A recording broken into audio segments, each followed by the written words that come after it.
go. And we are live, Mr. Chair. We're all set.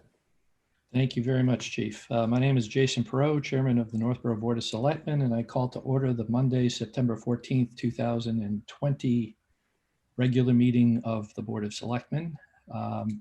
First item of business, I suppose, is for me to go through and read all the preliminary matter for these remote meetings. So this is an open meeting of the Northborough Board of Selectmen being conducted remotely, consistent with Governor Baker's executive order of March 12th, 2020, due to the current state of emergency in the Commonwealth due to the outbreak of the COVID-19 virus. In order to mitigate the transmission of COVID-19 virus, we've been advised and directed by the Commonwealth to suspend public gatherings, and as such, the governor's order suspends the requirements of the open meeting law to have all meetings in a publicly accessible physical location. Further, all members of public bodies are allowed and encouraged to participate remotely. This order, which is posted at the top of our agenda for this meeting, allows public bodies to meet entirely remotely so long as reasonable public access is afforded so that the public can follow along with the deliberations of the meeting. Ensuring public access does not ensure public participation unless participation is required by law. For this meeting, we will have public access for a public hearing at the start of the agenda, and also for a public comment period toward the middle of the meeting. Let's see. From people who are participating in the meeting, it's being conducted by the Zoom application. Understand and note that the meeting is being recorded. If you're visible on video, you are being recorded. Please be aware of that. You're also any sounds coming through, you may want to mute your microphone if you're not speaking to ensure that no other noise from your end is intruding upon the meeting. The ground rules of the meeting, we'll proceed through the agenda. I will invite the presenters to speak. When presentations are concluded, I will go down through the members of the board to invite their comments, questions, also to any staff members, and if the agenda item provides for it, for any public input. Please wait for your name to be called, wait to be recognized. Please speak clearly in a way that helps us to generate accurate minutes. For any responses, please wait for the chair to yield the floor to you. If you wish to engage in colloquy with other members, please do so through the chair and wait to be recognized before speaking. For public comment, we'll give the instructions at that time for how people can participate. With that, I think that pretty much concludes it. I just want to go through the people who are on the meeting at the moment and ensure that we have connection with everyone. I'm Jason Perot, Chairman of the Board of Selectmen. Tim Kalin, Vice Chair. How you doing? Hi. Thank you, Tim. Leslie Rattan, Clerk. Present. Julianne Hirsch. Present. And Scott Rogers. Present. We also have town staff members on the meeting. Town Administrator John Coder. Present. Police Chief William Liver. Present. Fire Chief David Parenti. Present. Chief Parenti is also co-hosting our remote meeting. And Department of Public Works Director Scott Charpentier. Present. Additionally, we have Kathy Dalgleish of Northborough Cable Access taking care of some of our transmission capabilities for this evening's meeting. With that, I think we can begin with the agenda. First item of business is approval of minutes of August 10, 2020 meeting. Do I have a motion? Mr. Chair, I move that we approve the August 10, 2020 meeting minutes. Second. I'm sorry, was that Tim seconding? Yes. Leslie moved, Tim seconded. Any discussion? Hearing none, I should state, because this is a remote meeting, all votes will be by roll call. So for the approval of meeting minutes, Scott Rogers. I'm sorry, Scott, did not hear you. Aye. Thank you. Julianne Hirsch. Aye. Leslie Rattan. Aye. Tim Kalin. Aye. And I, Jason Pro, also vote aye. Minutes are approved unanimously. It's past the hour of 7 o'clock, and we have a public hearing to consider petition number 298-43646 as submitted by Massachusetts Electric Company, National Grid, for a new pole on Green Street. And Chief Parenti, do you have our representative? I do. I'll promote him right now. Thank you.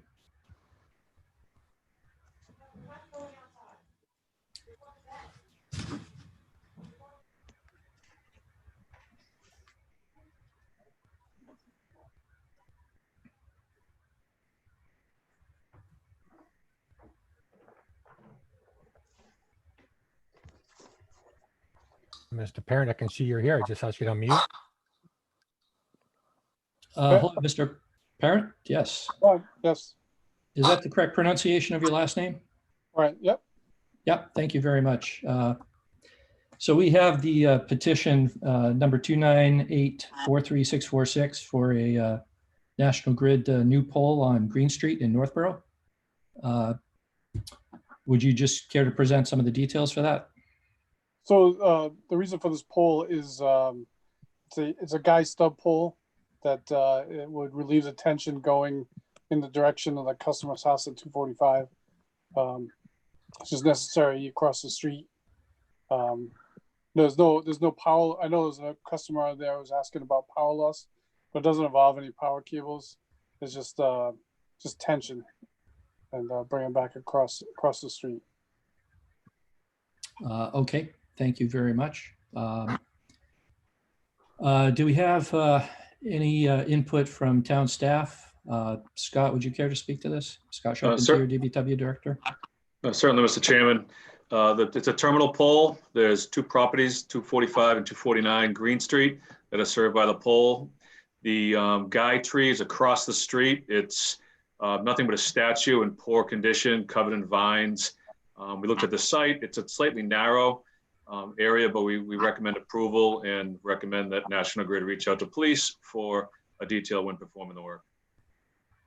Great, thank you very much. We do have the memo from Fred Litchfield, Town Engineer, recommending approval of this with the condition that you specify. And Fred's not able to be on the meeting tonight. Any other comments about this from, or questions from board members? I'm not seeing any. This is a public hearing. If there's anybody connected to the call who wants to comment on this issue, could you please raise your hand? If you're connected through the Zoom application, you can do the raise hand mechanism if you're, and I think we only have that. We don't have anyone connected by phone. So I see 3 connected attendees. I do not see any hands raised to comment on this issue. With that, do I have a motion to close the public hearing? Mr. Chairman, Yes, I move that we close the hearing. very good. Second? Second? Mr. Chair, a hand just went up. I don't know if you want to take that or not. Yes, sure. We can check with him. Okay. You want me to just allow him to speak? Sure, yeah. Hello? Hi, Mr. Wickstead. Yes, did you want to speak on this issue of the public hearing for a National Grid pole on Green Street? No, I wanted to speak on a different matter. This is a public hearing at the moment for a pole on Green Street. It's not public comment period yet. Okay, thank you. Yep. So we have a motion to close the public hearing. Was there a second? Second. Leslie second. Julianne had the motion. Again, roll call. Scott Rogers, Aye. Julianne Hirsch, Aye. Leslie Rattan, Aye. Tim Kalin, Aye. and I also vote aye. The public hearing is closed. Any further discussion by the board on this matter? Seeing none, do I have a motion? Mr. Chairman, I move the board vote to approve and execute petition number 298-43646 as submitted by Massachusetts Electric and Grid Company for a new pole on Green Street with the condition that National Grid notify the police department of the date work will begin. Second. Moved by Julianne Hirsch, seconded by Tim Kalin. Any further discussion? Seeing none, roll call vote. Scott Rogers, Aye. Julianne Hirsch, Aye. Leslie Rutan, Aye. Tim Kalin, Aye. and I, Jason Perot, also vote aye. The petition is approved unanimously. Thank you, Mr. Parent. You're free to proceed. Thank you. Have a good night. Thank you. Yep.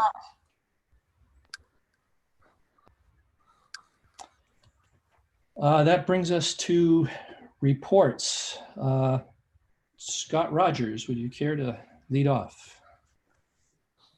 Yeah, great. Thank you, Mr. Chair. Just continue to take advantage of the webinars and other resources from both the Mass Municipal Association as well as our own remote meetings. Of course, on the remote meetings, excellent source of information to residents. So I'd strongly encourage anyone's interested in a particular board or committee to watch those meetings and see what's happening live if possible. Of specific note, the Community Affairs Committee had a meeting on September 9th that I participated in along with Chief Parenti as the Master of Ceremonies there. And it was great to see that committee be at full membership and brainstorming some really fun ideas for the town during this coming holiday season.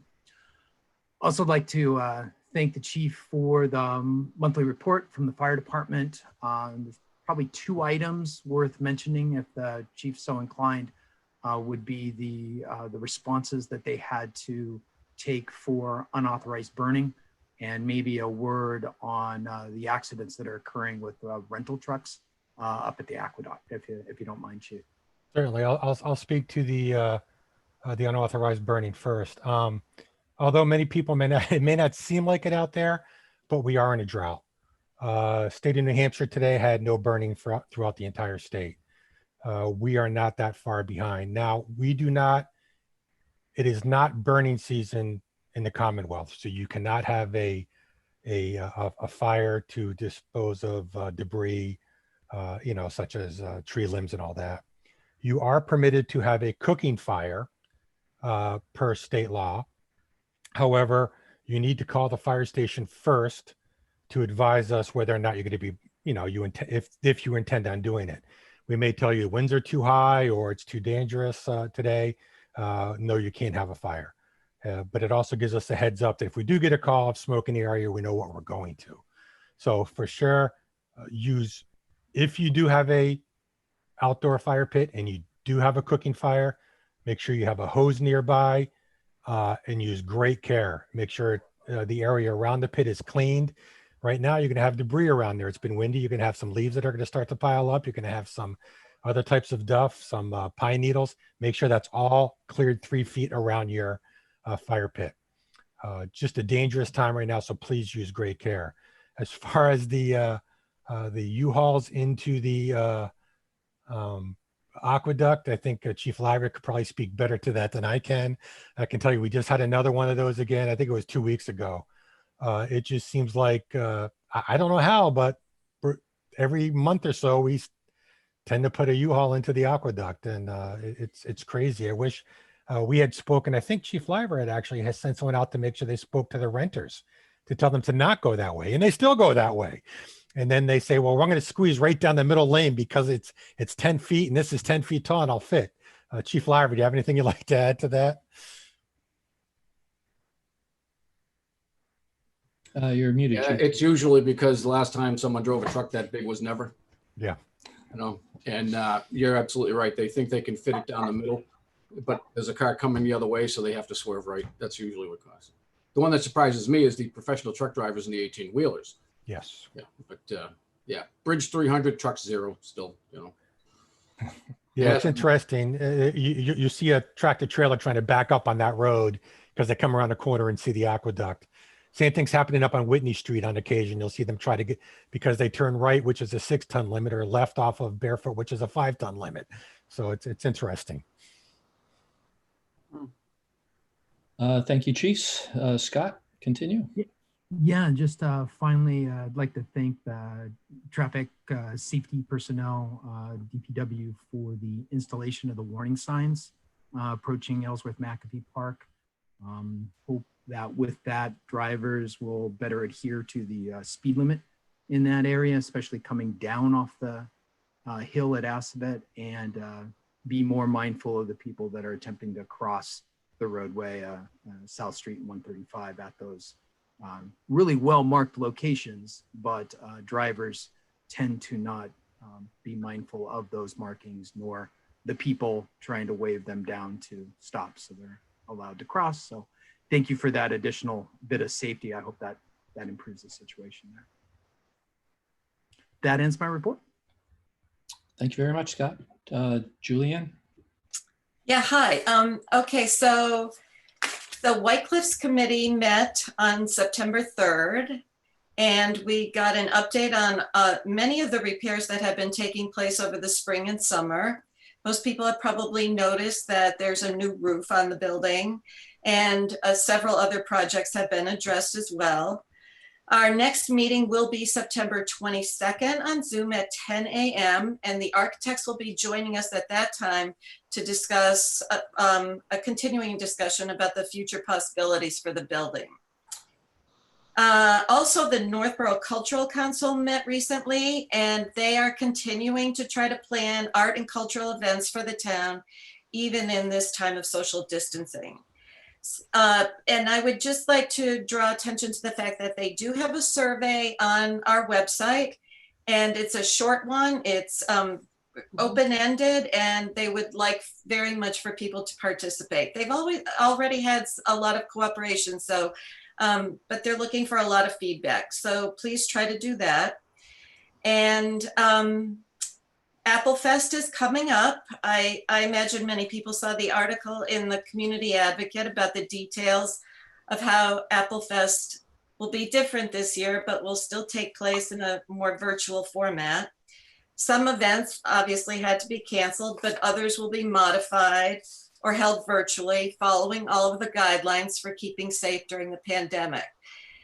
Any questions that you have might be answered on their website, which is www.northboroughapplefest.com. The dates are September 24th through September 27th. And I'd just like to thank them for keeping up the tradition during these trying times, even though things do have to be different this year. And I'm going to end with best wishes for all of the people going back to school. They've put in monumental effort and many, many, many hours to come up with the best possible plan, and I wish everyone well. And that ends my report. Thank you very much, Julianne. Leslie?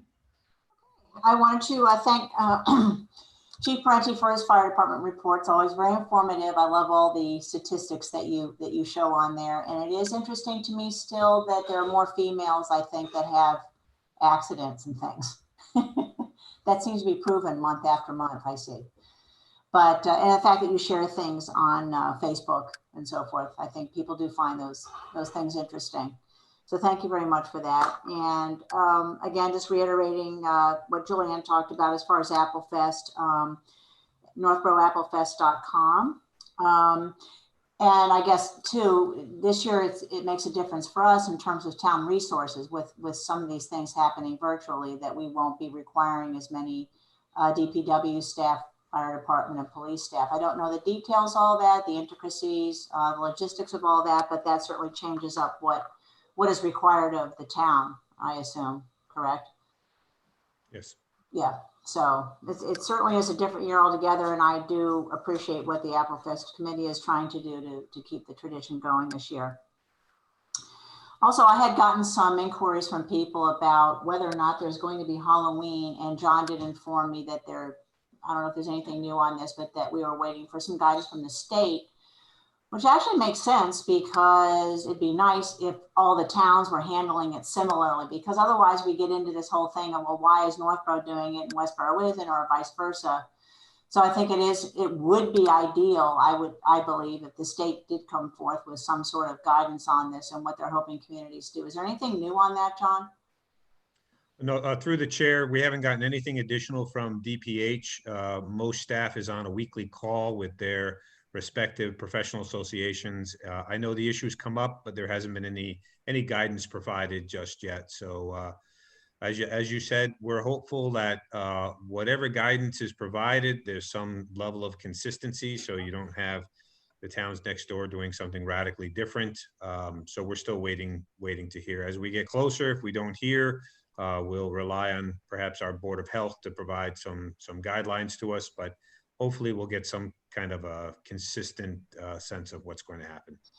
Whenever we hear more, will there be some information on the town website or via town news then, so people know where to look for information? Absolutely. As soon as we have some guidance, we'll provide it through press releases, town news, website, all the usual social media accounts. Okay, thank you. And I would like to thank the superintendent, staff, teachers, students, and parents. There's a lot of hard work going on for the reopening of the schools. It's a staggered approach to elementary, middle, and high school.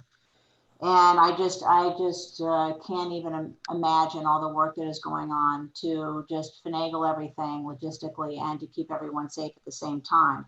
Classes have to be worked out, bus schedules, even lunches is an issue in terms of making sure that all kids are getting lunch. It's not based on free and reduced or anything like that. That will continue to be all kids. Will it be delivered though? Will parents come and pick it up at the school? One question that came up at a meeting that I was in last week was, can someone in a neighborhood go to the school and gather up the lunches for all the people in that neighborhood and drop them off? Things like that. It's just a lot of small details that do mean a lot though to people. So I do want to thank the school department for everything they're doing. And I wanted to add about remote meetings. Scott had mentioned, being able to view a lot of these meetings, and actually in a lot of ways right now, everything being on Zoom makes it easier to attend things. You just have to sit down in one place and tune in. And David Kane from our MIS department is working on making these things a little bit more accessible, and said today that there is going to be, or is now, a button on the town website. So it's a little bit easier to access these meetings. So I want to thank him very much for that. He's doing a great job. So that is my report. Thank you, Leslie. Tim. I just want to thank the chief, Parenti, for the monthly report from the fire department. It's always great information. I do appreciate all the data. I think that's it always gets me going. It's always good to see. Us data geeks have to hang out together, Tim. That's just the way it works. Yeah. I've got another tool that I got to show you sometime that I think will really get your blood going. I also wanted to thank all the, as everybody has said previously, everybody that's involved with getting the kids back in school. I know having my two kids, it is a monumental effort to get those kids back into some sort of routine, and the amount of work that has gone into it is just it's been impressive. With that being said, just a reminder that all the kids are going back into school, so the school buses will be back on the streets.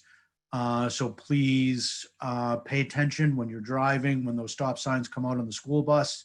That's not a recommendation. That's you must stop. So please pay attention. And that ends my report for tonight. Thank you. Thank you very much, Tim. For my report, a few items. First, a couple of observances. September 4th was the 6th anniversary of the loss of Brian Arsenault in Afghanistan. Brian was a specialist with the, he was 82nd Airborne, and tragically lost his life in service to the country. So just wanted to make note of that, and in conjunction with that, remind people that the Burroughs Cares for Troops group is launching a Hometown Heroes initiative here in Northborough. This will be banners for a number of individuals who've served in our armed forces as an acknowledgement of their service and thanks. These banners will be, following Apple Fest, will be mounted in the same brackets around town through for a period of time, certainly through Veterans Day, I would assume. If you have any interest in supporting that effort, you can go to Burroughs Cares for Troops website, BC4T, that's number 4, bc4t.org. You'll have an opportunity to make a donation there. September 11th, as everyone knows, is the 19th anniversary of the attack and the falling of the Twin Towers in New York City, along with a number of other incidents. It's certainly a very solemn period. And one thing that I've taken note of this year is the concern that people are forgetting something that we always said we must never forget. So I think with the passage of time, it's inevitable. You have your 20-year-olds today who weren't born or were only just born at that time. They don't have any recollection except what they see and hear through media or history reports and everything. So it's imperative that we just try to keep a memorable and tragic event like that in our thoughts each year when it comes around. And I want to acknowledge both the police, fire, medical personnel who were on the job that day. Many sacrifices among them. And I just want to thank our public safety people here in town and everywhere for the job that they do every day to try to keep the rest of us safe. Apple Fest has been mentioned. I won't repeat what's been said, but I will note that some of the events that are planned, for example, the apple pie sale or the American Legion chicken barbecue events, typically want you to place your orders or buy your tickets in advance. Please take note of that. I recommend, as Julianne mentioned, go to the website northboroughapplefest.com. That's Northborough with the O-U-G-H. And you should be able to find the list of events there and whatever details are required. I believe the Legion is selling tickets at the Legion from 3 p.m. to 7 p.m. Thursday and Saturday. And if I'm not mistaken, I think the apple pie orders need to be in by the 18th, this Friday. So just be aware of that. One more item, a acknowledgement to Tugis Farm. USA Today ranked the top 10 apple farms in the country, and Tugis Farm came in at number 6, and I'm sure we would quibble about 1 through 5. So congratulations to them for that national recognition, letting the country know something that we already know. Just a fine site and kind of a gem of the Northborough community. So congratulations to Tugis Farm for that honor. Want to thank Town Clerk Andy Dowd, Assistant Town Clerk Karen Wilbur, and our election workers for conducting the primary election, which just concluded a couple weeks ago. Almost done for the year. One more election coming up. I'm sure it won't be too busy, compared to what's gone before, but you never know. So if anyone has any questions or concerns about how they can vote and the timing of that vote, they should probably go to the town website, town clerk page, and should be able to find the information they need for either obtaining and submitting a mail-in ballot or voting in person on, I believe it's November 3rd, Tuesday, November 3rd, where the election will be held at Melican Middle School. And then finally, I'll just echo the sentiments for school openings. Obviously, a great deal of planning and a great deal of uncertainty going into this to launch the school year. Inevitably, there are going to be glitches. And so I just ask everyone involved, parents, students, teachers, administrators, and everyone around them, just do your best to cope with the situation. Clearly, the the focus is on trying to make the education delivery as complete and effective as possible. It's going to place a great demand on everyone, and we'll just need to try to make an extra effort to cope with the difficulties as they arise as we go forward with this. So that concludes my report. John, go there. Just a couple of things for you this evening. One, I did want to update the board. The request was made at your last meeting in terms of the status of some of the enhanced notification features on the website. I'm happy to report to you tonight that MIS has made some adjustments under the Notify Me button right on the homepage. You can now click and subscribe to any active board or committee to receive their agendas and their minutes. I know Selectman Hirsch had requested that. We got a little bit behind on that with our COVID efforts, but MAS was able to complete that. So that function is now live and there. So anybody who wants to subscribe to receive those notifications, you're welcome to do so. The other piece of news I have tonight, I'm very excited about. I am extremely pleased to announce the selection of Rebecca Meekins as the town of Northborough's new assistant town administrator. Becca is a graduate master's in public administration from Clark University. She's a certified procurement officer in Massachusetts, which is great for us. And she has been serving since 2016 as the assistant town administrator in Grafton, so one of our nearby neighbors. So she's happy to make this move over to Northborough, and many of the skill sets and responsibilities with budgeting, special projects, procurement, insurance, HR, very similar to responsibilities for the assistant position here. I'll just say it was a long process. We went out twice to make sure we had a good fit. Becca was the unanimous recommendation of the screening committee and my choice as well. So we have extended the offer. She's accepted, and she will be starting her new job in Northborough as the assistant town administrator on October 5th. So we'll try to get her in at one of your upcoming meetings for just a brief meet and greet. But obviously, it's been a long process, and I'm really happy with the outcome and looking forward to get Becca on staff and working with us. So that's great news.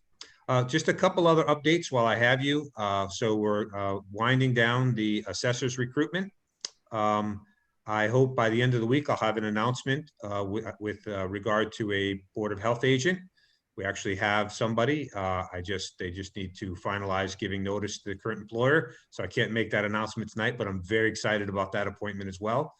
And the screening committee, the library director screening committee, has completed its work and has sent 3 candidates to the library trustees for review and appointment. And I can tell you, we had a great applicant pool there. All 3 candidates are exceptional, and I would be pleased with any one of them. So I think the town is in great shape there. So making some good progress. We spent the last month focused very, very heavily. It seems like all we did was interview, but we're in great shape, and all those recruitments are coming to a close. But obviously the one near and dear to my heart is that assistant town administrator position, and can't wait to get somebody on board. I've got a few stacks of paper to give for Becca when she arrives. So very, very pleased. Next meeting, I'll have her in. You guys can meet her by Zoom. And then by the meeting after that, she'll be on board. So that's all I have tonight. Thank you. Thank you very much, John. The next segment of our show is public comment. And before we proceed with that, I just want to do some preliminaries relating to that. Public comments, an opportunity for the public to offer input, comments, questions, concerns to the board. Because none of these are posted agenda items, the board will not actually engage or deliberate in any detailed discussion or any actions, commitments. If there are certain questions or something that it's easy for staff to respond to, we will certainly try to answer those in real time here. But anything in depth, we'll have to just take that and reply at a later time. Public comment will be limited to 3 minutes per person at a maximum. If you're on the line here, I see 4 attendees. 3 of them are connected to the Zoom app. 1 is calling by phone with last 3 digits 091. If you would care to offer public comment, please either raise your hand through the Zoom app, or if you're on the phone, you can dial *9, which I think has the effect of raising your hand. I see 1 hand up, and let me bring you in. John Wickstead. Hello, John. Hi, can y'all hear me? Yes, we can. Thanks so much. Did you hear my preliminaries? I did. Thank you very much. Okay, 3 minutes begins. I'll be short. My name is Sean Wickstead. I live at 2 Stirrupbrook Lane. I find it interesting, based on your previous discussion, that we currently have so many 18-wheelers in town that they're starting to crash into the aqueduct. This is clearly a result of the amount of industrial building and warehousing that we've had in Northborough. I wanted to call and just let the board know that we're seeing a groundswell of interest in our savebartlett.org website, and I would encourage the board and any members of the public to take a look at it. Again, that's savebartlett.org. People all over town are asking us for signs. Currently, there's a proposal before the planning board to build a 150,000 square foot distribution center 100 feet from Stirrup Brook. Again, that's a 4-acre building with 4 acres of pavement. They'll be located 100 feet from Stirrup Brook. Anybody who's been over there using the trails will know what a beautiful area that is. And it's a travesty to think that this natural resource will be lost to our town forever. So again, I'd encourage everybody to take a look at savebartlett.org. We currently have a petition as well, if you'd care to sign it. There have been over 500 residents of Northborough who signed our petition. I appreciate the board's time, and I would encourage everybody to take a look at this website, and also to take a good long look at the trail system over there on Stirrup Brook and how this will be impacted by a 150,000 square foot distribution center. The last comment I would make is regarding public safety. The last thing we need is another 36 high bays bringing trucks in on a road that all of the students from Southborough travel to get to Algonquin Regional High School every day. Thank you very much. Thank you very much, Mr. Wickstead. Let's see. Oops.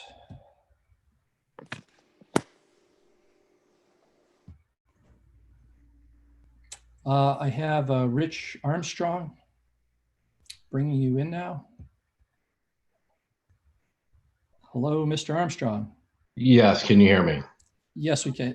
I'm sorry, could you, name and address, please? This is Rich Armstrong, and my wife Rachel's here. We're at 10 Hemlock Drive in Northborough. Just wanted to make sure my mic was on. Last time we had a little problem in the planning board. Had a little hot mic incident. I just want to reiterate the comments that Mr. Wickstead presented. I thought it was interesting too to hear the comment about the tractor trailers and the aqueduct incidents occurring. I'm not sure, where the town's going to end up on this whole situation, but redirecting trucks away from Route 20 would be great. I don't know whose purview that sits under, but if we could send all trucks coming out of these distribution facilities down towards Cedar Hill and out that way. I walk our dog every morning. I live over by the high school, for those familiar with Hemlock Drive. And there's a number of trucks barreling down Bartlett every morning here. So appreciate the board taking a look at the savebartlett.org website. And my wife is here with me, and we found it interesting. We attended the school board meeting a couple weeks back. The joint school board. The joint school board meeting. They were unaware of this pending building being built right next to the school property. So again, we're all neighbors in this town, and hopefully we can do what's right to save the green space that we have left. And just one more comment. Even if you're able to redirect the trucks to make a left and not a right after their access drive, again, everyone from Southborough needs to access Cedar Hill. So they're all going directly in the direction of teen drivers coming up Cedar Hill and going into the high school. So that, as the parent of someone who's in the licensing process right now, and every other parent I talk to that is, my daughters have friends in Southborough, everyone is just up in arms about the safety that's putting at risk of our kids by bringing in, God knows how many more 18-wheelers near this high school. Thank you. Okay, that concludes your comments. Yep, thank you. Great. Thank you very much. Appreciate your input. I have 2 other people listed as attendees. If you'd like to speak, you can raise your hand on the Zoom app or dial *9 if you're calling by phone. Going once, going twice, and public comment is concluded. New business. Discussion regarding the formation of Diversity and Inclusion Committee. I'm sorry, let me add just one more thing. I apologize. In relation to public comment, I had a written email submission sent to me today by Nicole Lomerson at 64 Fernbrook Road. She submitted something which she wanted to be read tonight. It's the item we have coming up is not a public hearing, and so we would not be taking any public comment at that time for it. And secondarily, members of the Board of Selectmen typically are not agents of public comment for people to submit written things for the board member to disclose during the meeting. I think that's the responsibility of the citizen to be present, present their comments in their own words, and or have someone do it on their behalf if for some reason they're unable to appear at a meeting. So I will acknowledge that we received that. I will say that the substance of the comment was to ask that in forming the Diversity and Inclusion Committee, the board take consideration of having some representation for disabled citizens on that committee or in the investigations that that committee conducts. That's the substance of what is being requested here. So I just want to make that acknowledgement, but I want to be clear that people who wish to make submissions for public comment need to do so themselves, or they need to have another citizen appear on their behalf. So thank you for that. So going to the agenda item, discussion regarding formation of Diversity and Inclusion Committee. Selectman Kalin drafted the charge of the committee, which is here in our presented in our packet here. It's similar to what has been presented previously. Tim, would you like to do the presentation for this? Yeah, I'll just read what is included in the packet so that everybody can hear what it is. Diversity and Inclusion Committee. On August 10th, 2020, the Northborough Board of Selectmen established a Diversity and Inclusion Committee that will consist of a diverse group of Northborough residents that is representative of the town population and numbering no more than 8 individuals. Each board, committee, and department listed below is invited to appoint 1 member to serve as a representative on the committee. The Board of Selectmen, School Committee, Council on Aging, and Town Administration. The other 4 members will be appointed by the Board of Selectmen and join the other members to complete the following committee charge. 1, attend meetings that will be held at minimum once a month. Additional meetings may be required. 2, review any existing policies and procedures currently in place within the town of Northborough related to diversity and inclusion. 3, the committee will offer opportunities for community engagement and input through interviews, public listening sessions, surveys, and social media.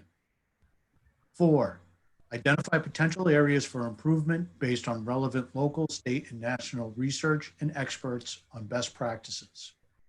5, Provide quarterly updates to the Board of Selectmen on the progress being made.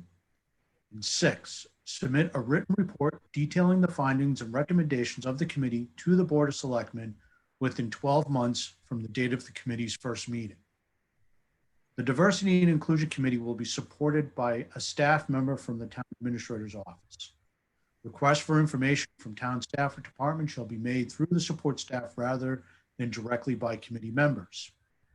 At any point during their work, the Diversity and Inclusion Committee may seek support of town staff or other bodies the committee deems appropriate, included but not limited to those listed below: police, fire, school, town administrator, or assistant town administrator. And that is the charge for the committee. Thank you very much, Tim. Comments, questions from board members? Julianne? Yeah, so I think that this is an excellent document. My one suggestion or question is, so the number 8, I think oftentimes it's good to have an odd number, just if things come to a vote, you have, it makes it easier than having a split vote. And I did a really quick search of other towns' diversity committees, and they, other areas of, or departments that are represented, which I think is something I'd like us to talk about, would be such areas as clergy, police, library. We got a very, Jason already referred to the very excellent email from Nicole Lummerson about including persons with disabilities, and even maybe trying to get someone in a young age group, 18 to 25. So I don't know how my fellow selectmen feel about this, but generally when we identify the committee, there's some guidelines as to what the talents we're looking for.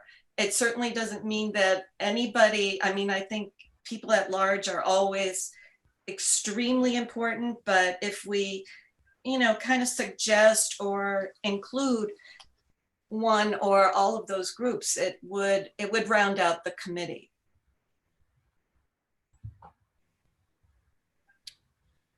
Any other questions, comments? I'll chime in. I take your point about the even versus odd number. I would maybe be inclined to expand the number of members of the public from 4 to 5 for that purpose.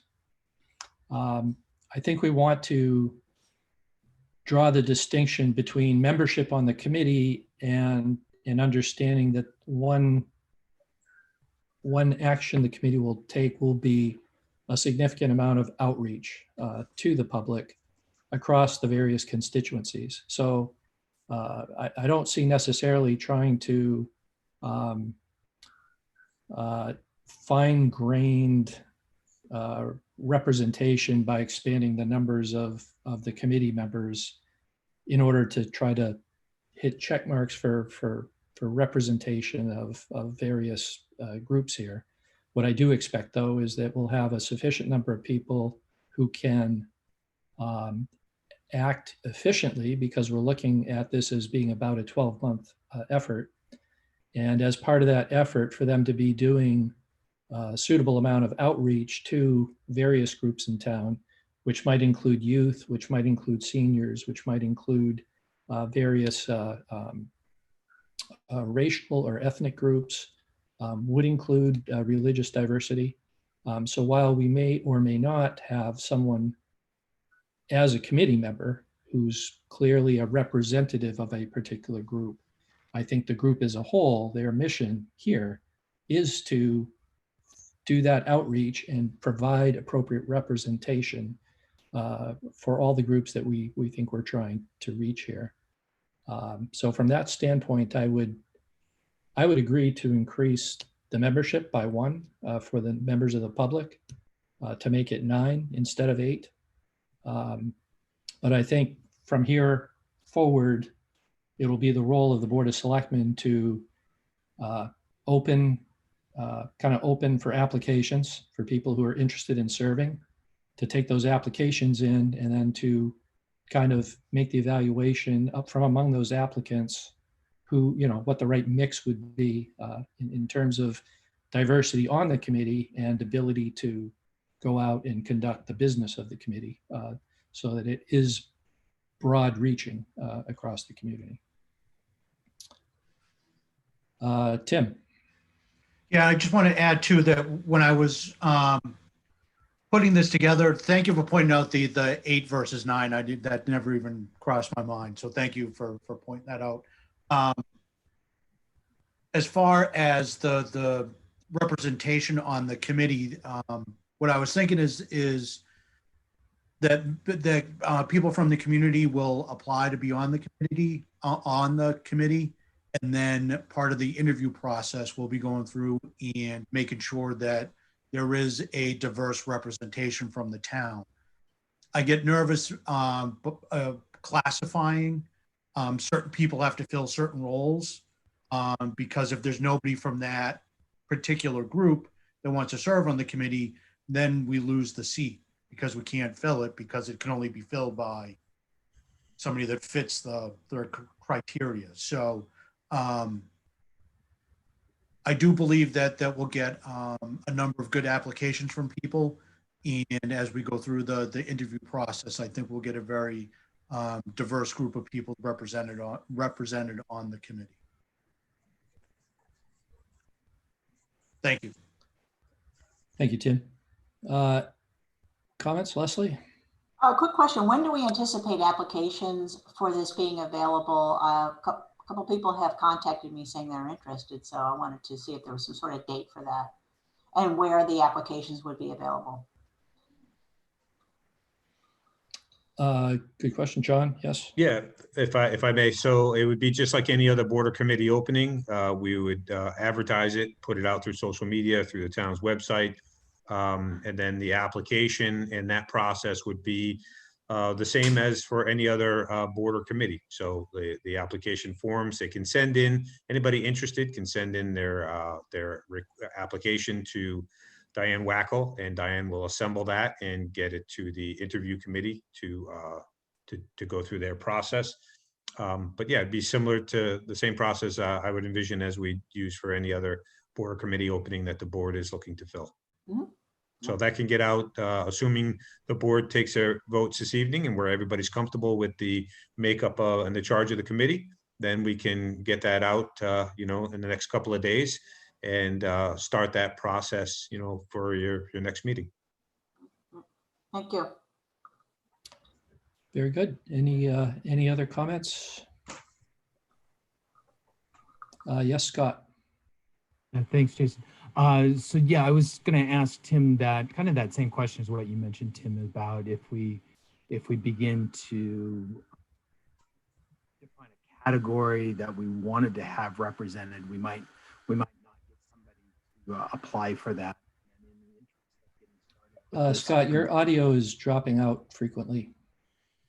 Yeah, my apologies there. I'll make it very brief then. Okay. In the interest of getting going with this committee, I think rather than try to change the charge and identify additional information, I think this is a great document and charter to run with. And then if we can get approval of this and move forward with applications, like Tim mentioned, I think we'll get a lot of great people applying to be on this committee and then have this sort of perspective to represent others from across the community. Thank you, Scott. I like Leslie, and I'm sure several of you, once the first mention was made of forming such a committee, I had some inquiries from people who expressed interest, were interested to serve, wanted to know when it was going to happen. So I have no doubt that we will get many applications, and the difficulty will be to sift through them all to get the interviews conducted. So the sooner we get going with that part of the process, the better. We may want to set a deadline for applicants just so that we can, encourage people to apply promptly and allow the board members time to begin working through some of those. Today is September 14th. What does everyone think would be a sufficient amount of time for applications to be for it to be publicized and applicants to turn around their submissions? Yes, Julian. So I would say a month. A month through, so basically through mid-October. Leslie, you agree? I agree with that. I was going to say a month as well. Yeah. Okay. So I think, I know Tim had hoped to get this launched and up and running quicker, but I think that, yes, I think we're going to have a lot of applications to work through before we get to the point of actually making the appointments and getting the committee operational. So I think it's more important to know that once operating, the committee essentially has about a year's time to conduct its work. And certainly the quicker we can get up and running, the better, but we do want to allow sufficient time for members of the public who might be interested to submit their applications and get,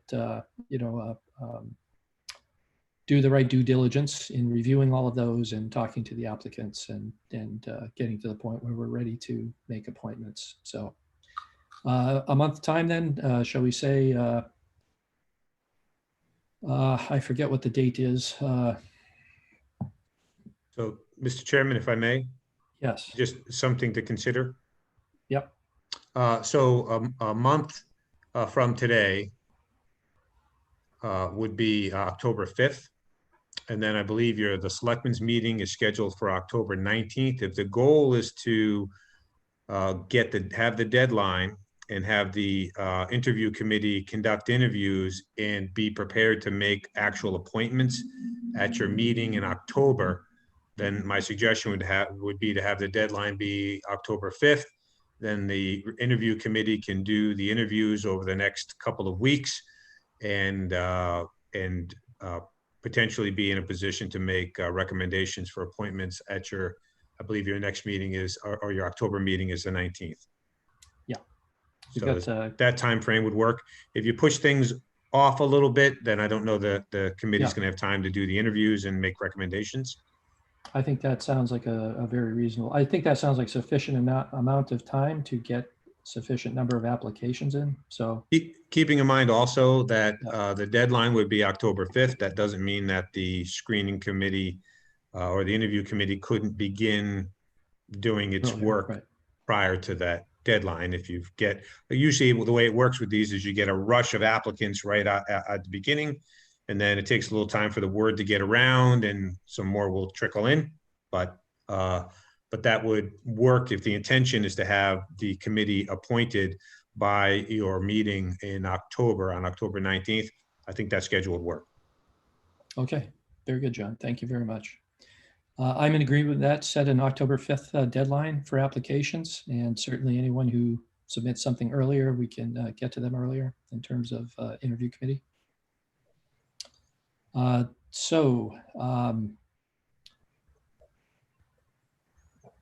To go back to the motion in front of us, we need a motion. Tim, do you have the text of the motion?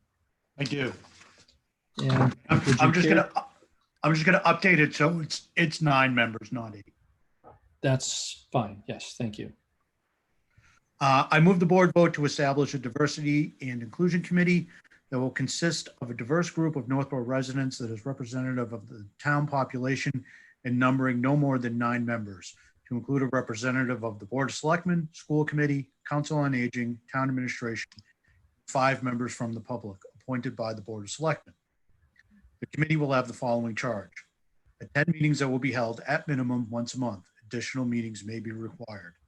Review any existing policies and procedures currently in place within the town of Northborough related to diversity and inclusion. The committee will offer opportunities for community engagement and input through interviews, public listening sessions, surveys, and social media. Identify potential areas for improvement based on relevant local, state, and national research and experts on best practices. Provide quarterly updates to the Board of Selectmen on the progress being made. And lastly, submit a written report detailing the findings and recommendations of the committee to the Board of Selectmen within 12 months from the date of the committee's first meeting. Second. Moved and seconded. Any further discussion? Hearing none, this is a roll call vote. Scott Rogers. Aye. Julianne Hirsch. Aye. Leslie Rattan. Aye. Tim Kalin. Aye. And I also vote aye. Carries unanimously. Sorry, I got out of order there. My panels switched around here. You're not in the same place as you were earlier. Tim, I want to thank you for all the work you've done on this, taking the lead and doing the investigation and coming up with this. I really appreciate the effort and the contribution to the board's work. Thank you, members, for your discussion and suggestions on this. So to wrap this up, we have the definition of the committee. We have the charge. We have an October 5th deadline for applications for people who are interested in serving on this committee. And the information, I assume, John, will go up on the website promptly so that people are aware, and will have the opportunity to begin submitting their applications. Yes, well, Mr. Chairman, we'll also make notice to the school department that we'll be expecting them to make an appointment, as well as the Council on Aging. We'll communicate to those two entities tomorrow. Okay, thank you very much. Thank you, John. Let's see. Okay, and moving on to the next item on the agenda, interview subcommittee recommendations for appointments to the Conservation Commission, Historic District Commission, Parks and Recreation Commission, Scholarship Committee, and Elderly and Disabled Taxation Fund Committee. Do I have a motion or three or more? Leslie. Mr. Chair. First of all, I would like to say we have some fabulous applicants. I'm just so happy that people are willing to volunteer, and there's some wonderful people in town with some wonderful backgrounds. So very much appreciated. First motion, I move the board vote to appoint Dan Clark to the Conservation Commission for a partial 2-year term to expire on April 30th, 2022, as recommended by the interview subcommittee. Second. Moved by Leslie, seconded by Tim. Any discussion? Hearing none, roll call vote. Scott? Aye. Julianne? Aye. Leslie? Aye. Tim? Aye.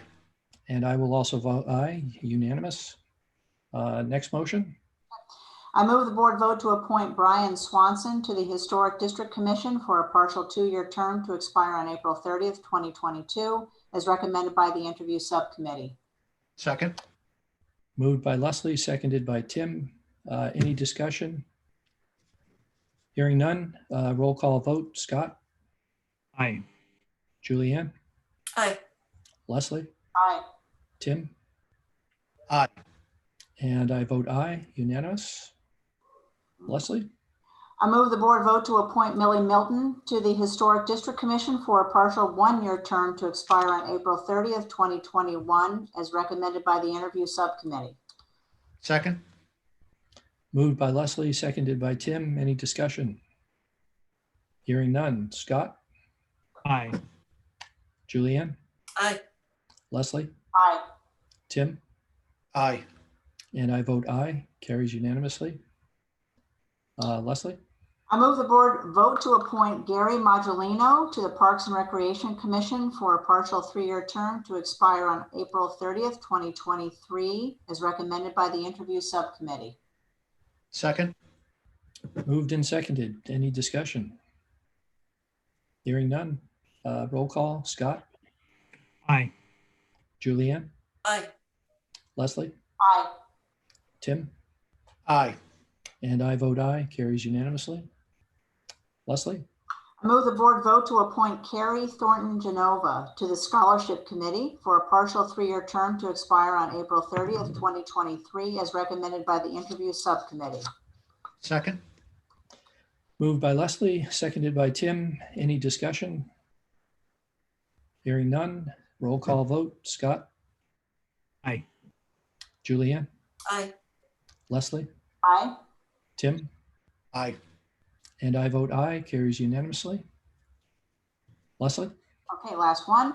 I move the board vote to postpone the appointment to the Elderly and Disabled Taxation Fund Committee to the board's September 28th, 2020 meeting.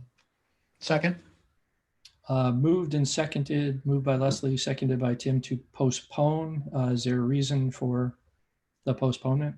Yes, we have another candidate that was interested, and we will be interviewing that individual prior to our September 28th meeting so that we can then appoint that person at that meeting. Okay, got it. Thank you.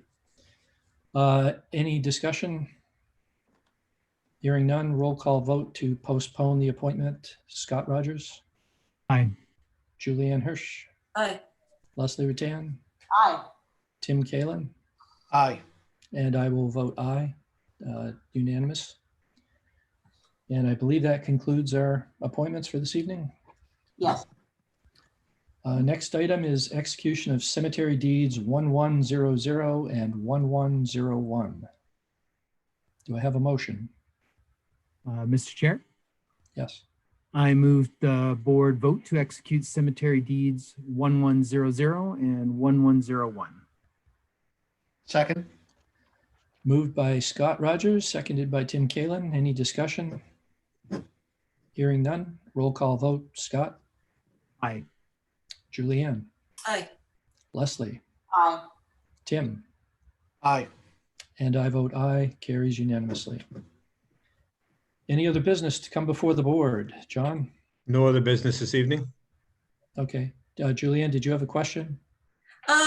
Yes, I do have a question. So I want to go back to the committee appointments, and I'd like to say that I've watched them all, and we are so lucky to have such a talent pool in the town of Northborough. And as I was thinking about I think it was 4 candidates for Conservation Commission, each person would have filled that position beautifully. Dan Clark obviously had the PhD in conservation science. So that was that decision I totally agree with. But in terms of the Conservation Commission, this is a committee where there's quite a learning curve, I would imagine. And I've noticed that in several towns, they have alternates on that commission. And I would hope that we could have a discussion maybe with Mia about talking about the possibility of doing that in Northborough. You and I have talked about this before. I think you've mentioned this suggestion to me before, Julianne. And I'm not sure what the practices are in other towns or how common it is to do that. It's certainly something we do with our zoning board of appeals. And I guess I'm not sure to what extent it's applicable to other boards in the way they conduct their business, if there's any differences in the operation of those boards. Certainly anyone who has an interest in any of these boards can choose to attend meetings, educate themselves. They don't necessarily have to have an alternate official designation to do that. And so if there's a compelling reason to create that kind of position, then that would make sense to me. If there isn't, other than that there's more people interested, if it's simply more people are interested in it or something, then I think nothing bars them from the opportunity to follow the work of that committee, to become educated about it, and potentially to be an applicant when a vacancy arises.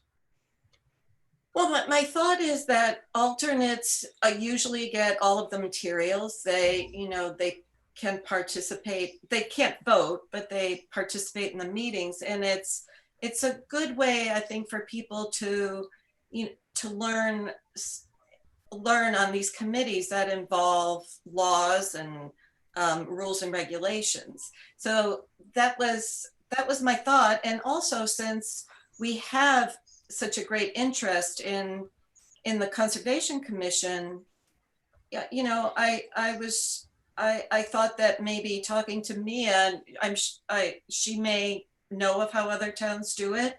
She may have strong feelings about it, but it's just something I'd like to hear more information about.